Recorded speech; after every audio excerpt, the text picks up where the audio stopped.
Hello বন্ধুরা, কেমন আছো তোমরা সবাই? অনেক দিন পর তোমাদের সঙ্গে দেখা হচ্ছে, কথা হচ্ছে। মাঝে মোহর পরীক্ষা ছিল, তখন এতটাই প্রেশারে ছিলাম যে আমি ব্লগ করিনি। পরীক্ষা শেষ হওয়ার দিকে মোটামুটি ওই মাঝামাঝি একটা দুঃসংবাদ আসে, দিদা আর আমাদের মাঝে নেই। লাস্ট মামা বাড়ির ব্লগেও তোমরা দেখেছিলে দিদা ছিল, যদিও অনেকই বয়স ছিল। দিদা আর আমাদের মাঝে নেই, দিদা চলে গেছে।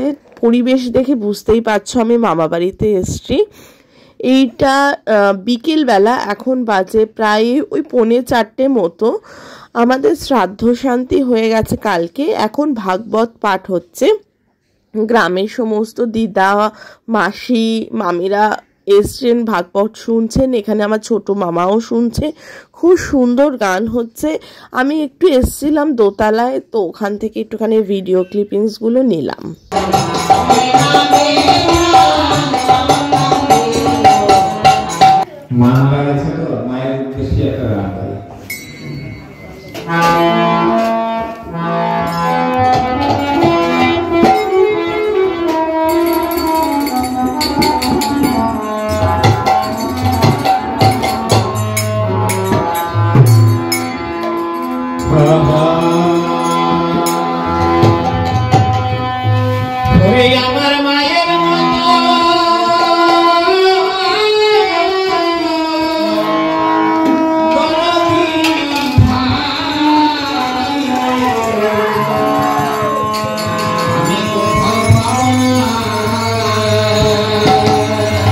দেখতেই পাচ্ছ এখানে নাম কীর্তন হচ্ছে, তার সঙ্গে দিদার প্রতি শ্রদ্ধা জানিয়ে গানও হচ্ছে। এখানে ছোট মামা কাজ করছে, আর চারপাশে যারা যারা আত্মীয় স্বজন এসছে তাদের সবাই দেখাশোনা হচ্ছে। আমি একটুখানি বসে শুনছিলাম, এইসব তো শোনার সুযোগই হয় না অনেক দিন পরে শুনতে পেরে। এরপরে আবার ভাগবত পাঠ হয়েছিল, সেইগুলো শুনতেও খুব ভালো লেগেছে। অনেক দিন পর এরকম কি বলবো, তোমরা বুঝতেই পারছো। এই যে সামনে দিদার ছবি, আর সব মিলে একটা কেমন লাগছে।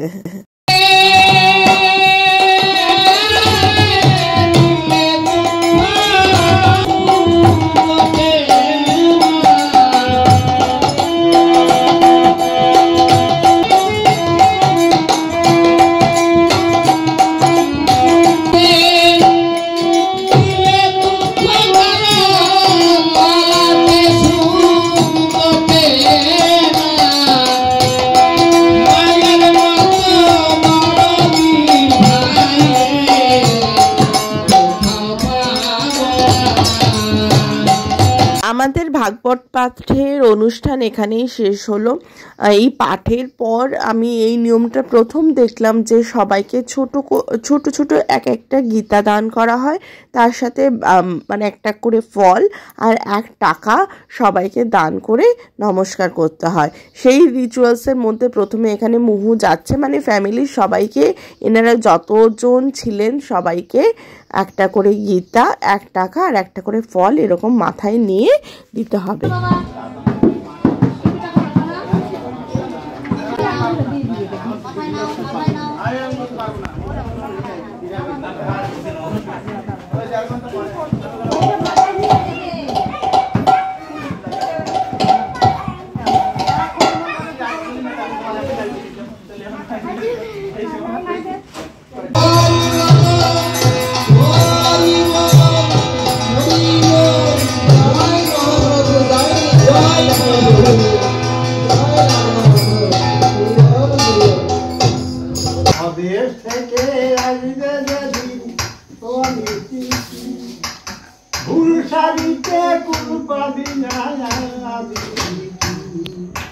স্বদেশ থেকে আসবে যখন স্বামীর চিঠি, ভুল শাড়িতে গোল শাড়িতে ফুল পাবি না আহ্লাদের চিঠি।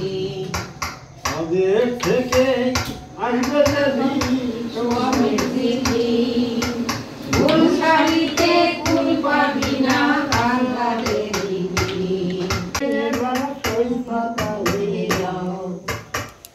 সমুদ্র তেরো নদী পার করে তুমি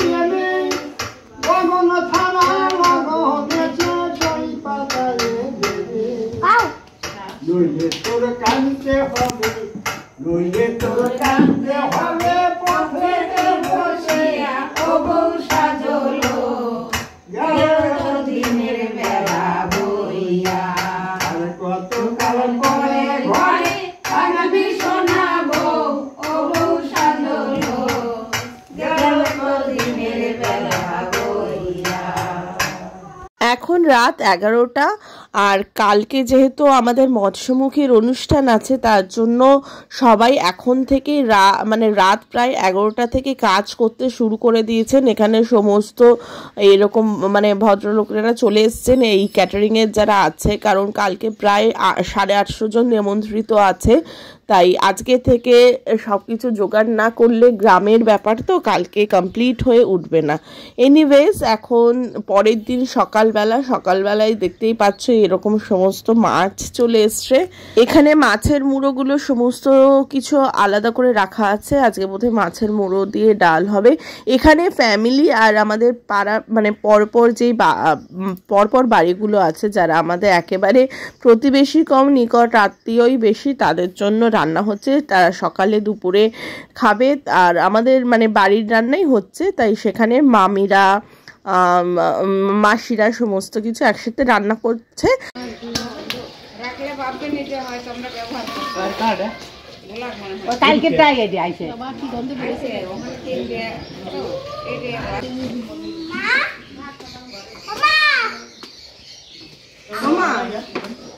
মুহুকে মা বোধহয় একটা ফড়িং দেখতে পেয়েছে, তাই মুহুকে ধরে দিয়েছে। তাই ও এখন ভালো করে দেখছে ফড়িংটা। আমি তারপরে বললাম ফড়িংটা ছেড়ে দাও, না হলে ওর তো কষ্ট হবে। তো এরপরেই ও দেখো এই দুটো মিলে আবার কি করছে। ছেড়ে দাও ছেড়ে দাও ছেড়ে দাও ছেড়ে দাও, রেখে দাও, ছেড়ে দাও, ছেড়ে দিতে হয়। ঠাকুরে যাক, ওকে কষ্ট দিয়ে লাভ কি, কাউকে কষ্ট দিতে নেই, ছেড়ে দাও। না ঢেকে না, ও নিঃশ্বাস নেবে কি করে, অক্সিজেন পাবে না। এখানে কামনা মামি আর ছোট মামি মিলে ওই যে তোমাদের বললাম যে বাড়ির লোকের খাবার আর পাশাপাশি যারা যারা আছে যে সমস্ত বাড়ি সবাই খাবে দুপুরবেলা, তো তাদের ভাত রান্না করছে, মাছ রান্না করছে। এখানে মা বসে রয়েছে।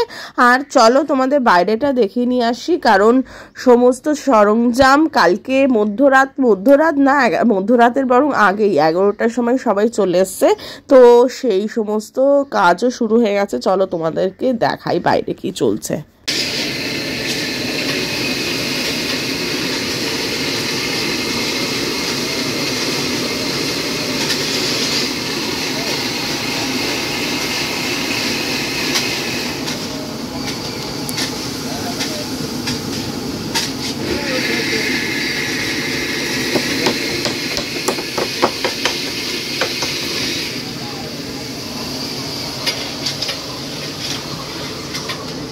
আর এটা হচ্ছে দিদা। তোমরা যারা আমার পুরনো ভিউয়ার্স তারা তো আমার দিদাকে দেখেইছো আমার বিভিন্ন রকম মামাবাড়ির ব্লগে। ছোটবেলা থেকে পুরো দিদার কাছে মানুষ। ছোটবেলায় আমি এতটাই মামাবাড়ির সাথে মানে অ্যাটাচ যে মামাদের কাছে দিদার কাছে একদম ছোট থেকে মানুষ হয়েছি। যাই হোক, দিদা যেখানেই থাকুক, দিদা শান্তিতে থাকুক, এটাই ভগবানের কাছে কামনা করি। আর এটা আমাদের অনুষ্ঠান শুরু হয়ে গেছে দুপুরবেলায়। সমস্ত আমার মামাদের স্কুলের টিচাররা আসতে শুরু করে দিয়েছে। তো বাইরে গিয়ে চলো দেখি কে কি এসছে।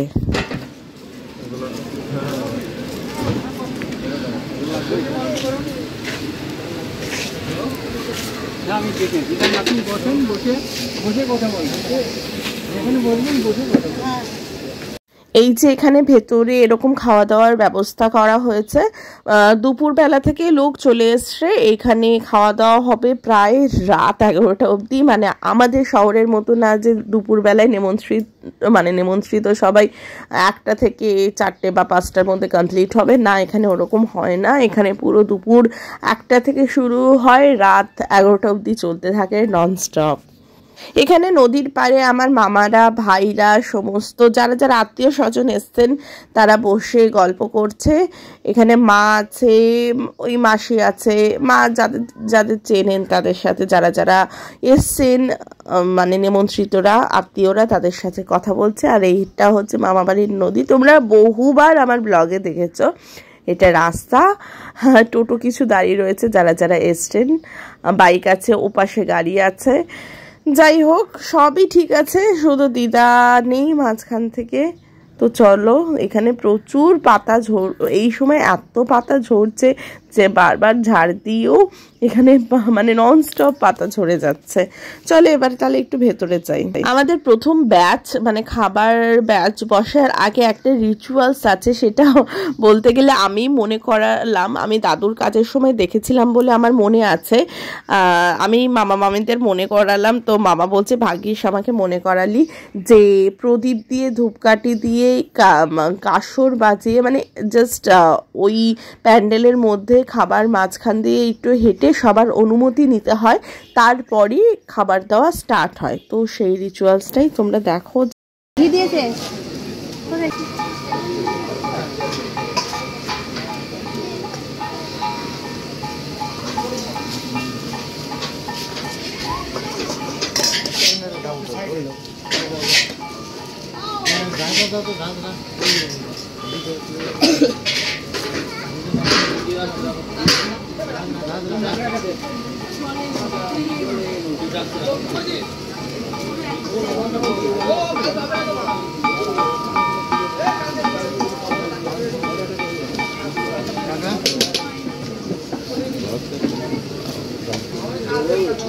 ডাল দাও না একদম।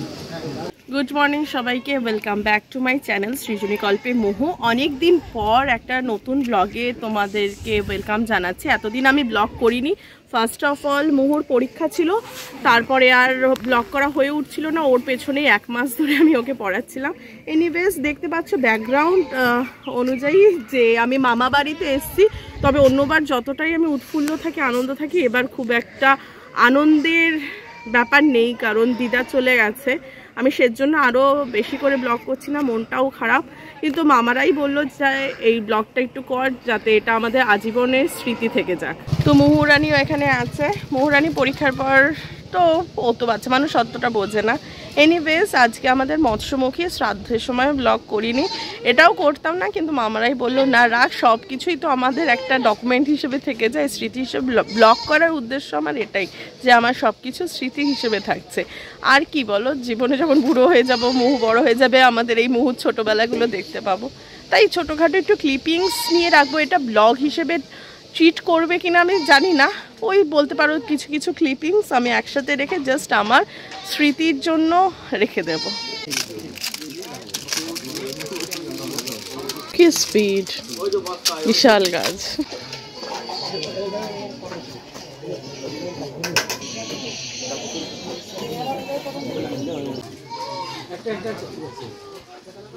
তোমরা দেখেছো যতবারই আমি মামা বাড়িতে আসি, মামা বাড়ির খাবার নিয়ে খুব এক্সাইটেড থাকি, সেগুলো তোমাদের সাথে শেয়ার করতে খুব মানে এক্সাইটেড থাকি। কিন্তু এই অনুষ্ঠানের মেনুটা তোমাদের সাথে শেয়ার করা ঠিক হবে কি না আমি জানি না, তবু বললাম যেহেতু মামারা একসাথে সবাই আনন্দ করে করেছে। তো আজকে ভাত, বাদাম দিয়ে লাল শাক, ঘি, শুক্তো, মাছের মাথা দিয়ে মুগ ডাল, তার সাথে আলুর চিপস, পাবদা মাছ, কাতলা মাছ, মিষ্টি, দই, চাটনি, পাঁপড় আর হজমলা, আর হ্যাঁ রসগোল্লা আর কালাকাত তো থাকেই। এখানে আমি, মা, মেজো মামা আর মোহু বসেছিলাম সামনেটা, নদীর সামনেটা। আর মোহু এখানে একটু আগে কি মিষ্টি হাসছিল, আমি বললাম যে আরেকবার হাস, আর ও কনসিয়াস হয়ে গেছে, জানে আমি ক্যামেরা অন করেছি, এখন আর হাসছে না। আমাকে একটা দে।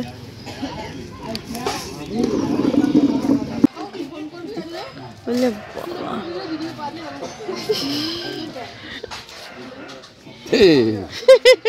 এখন বাজে বিকেল 5টা, আর এতক্ষণ আমার মামারা আর পাড়ার যারা ভাইরা আছে তারাই খেতে দিচ্ছিল দুপুরবেলা যারা যারা এসছিলেন। কিন্তু এখন ক্যাটারার্সরা চলে এসছেন, সন্ধেবেলা থেকে ওরাই সমস্ত দায়িত্ব নিয়ে নিয়েছে। তো এখন থেকে নেক্সট পর্ব শুরু হতো।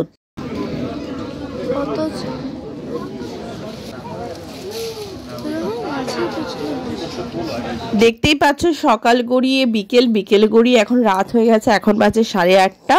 এখনও লোক আসছেন, তারা মানে বসেছেন। অনুষ্ঠান শেষ হতে হতে মোটামুটি ধরো 11টা 12টা, তো সব কিছু গোছাতে গোছাতে টাইম লাগবেই। আমাদের এটাই আনন্দ যে যারা যারা নিমন্ত্রিত ছিলেন তারা সবাই এসছেন, এইটাই মা আর মামাদের ভালো লাগার কারণ। সব সুষ্ঠুভাবে খুব ভালোভাবে সম্পন্ন হয়েছে আমাদের সমস্ত কাজ। এখানে দিদার ছবিতে এখনো প্রদীপ জ্বলছে, ধূপকাঠি জ্বলছে, যেটা সারা রাতই জ্বলবে। দিদাকে বলতে চাই, দিদা তুমি ভালো থেকো, যেখানেই থেকো, শতকোটি প্রণাম তোমাকে জানিয়ে এই ব্লগটা আমার স্মৃতির কোঠায় রেখে গেলাম। আমার বুড়ো বয়সে অবশ্যই দেখব।